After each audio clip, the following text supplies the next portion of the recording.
everybody. I'm here today to talk to you about a subject that's very important to me and should be very important to you as well, and that is the subject of global warming, or more properly, climate change.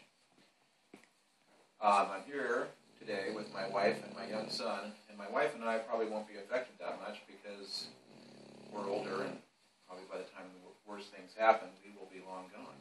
However, my son, who is currently 13, will probably have much bigger problems if what we are talking about comes to fruition. The science behind climate change is well established.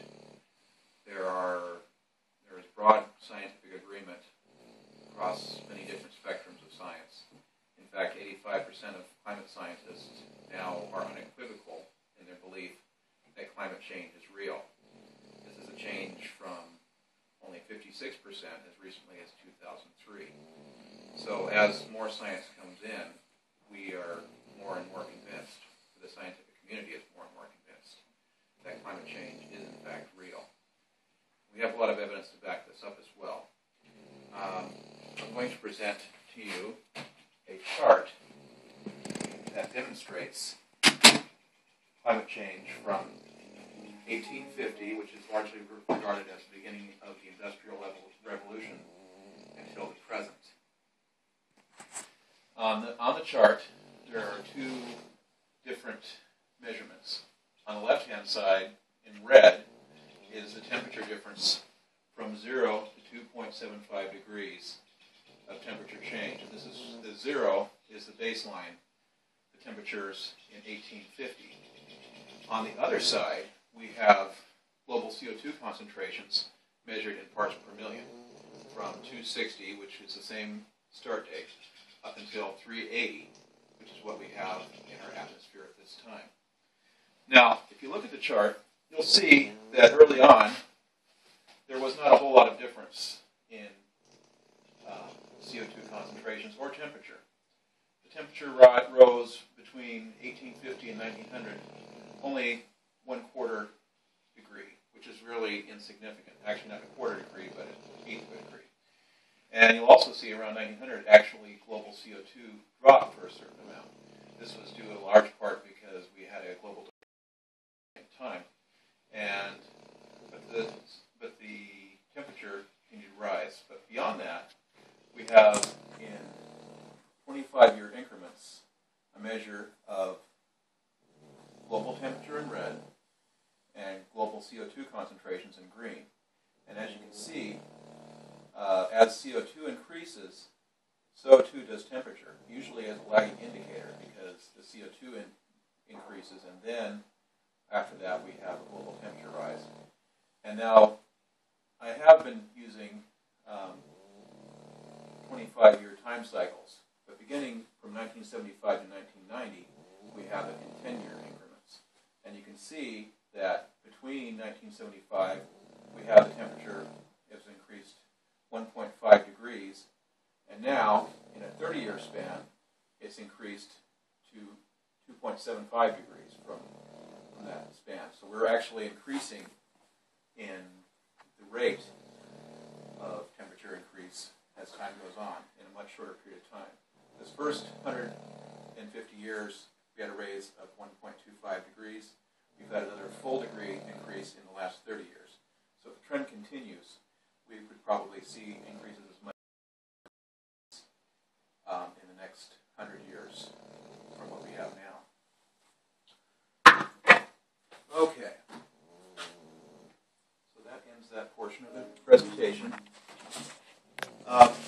So the thing is, CO2 concentrations increase because of transportation, primarily cars, and also industry.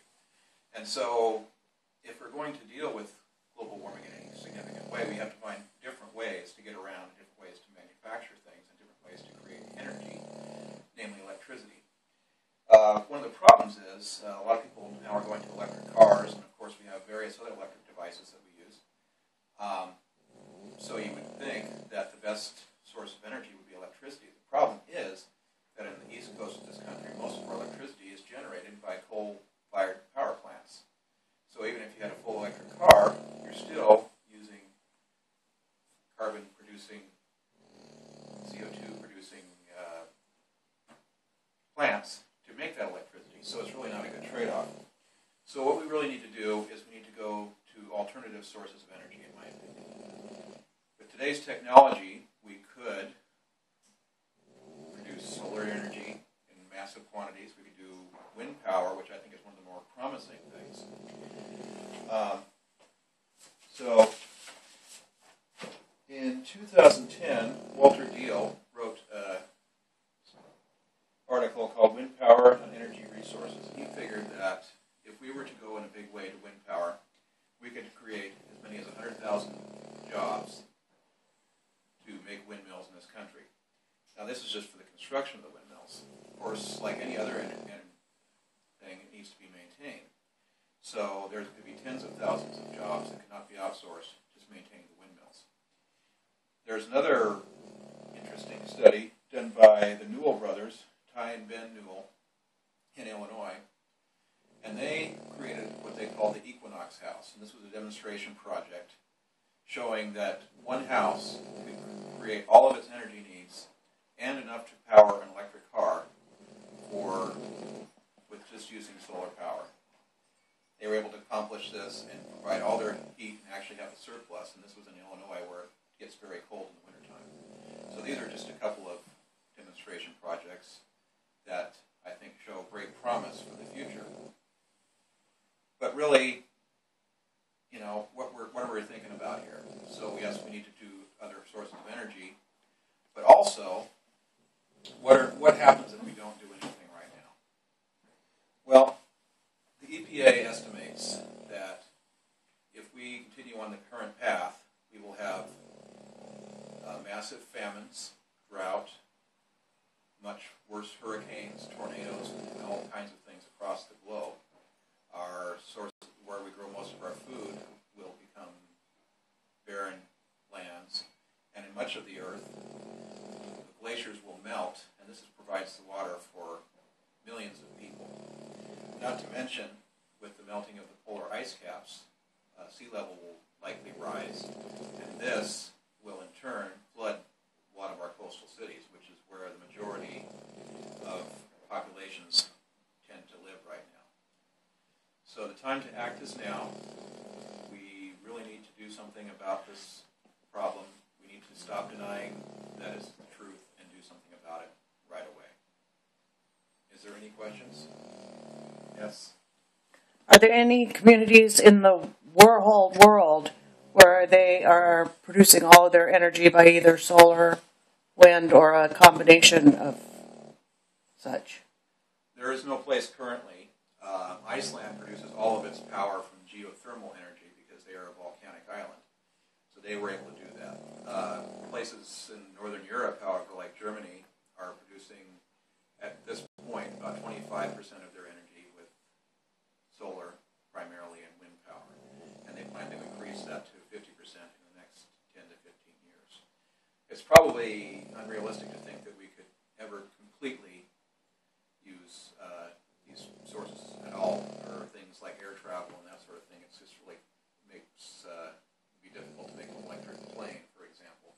So we'll probably need to use some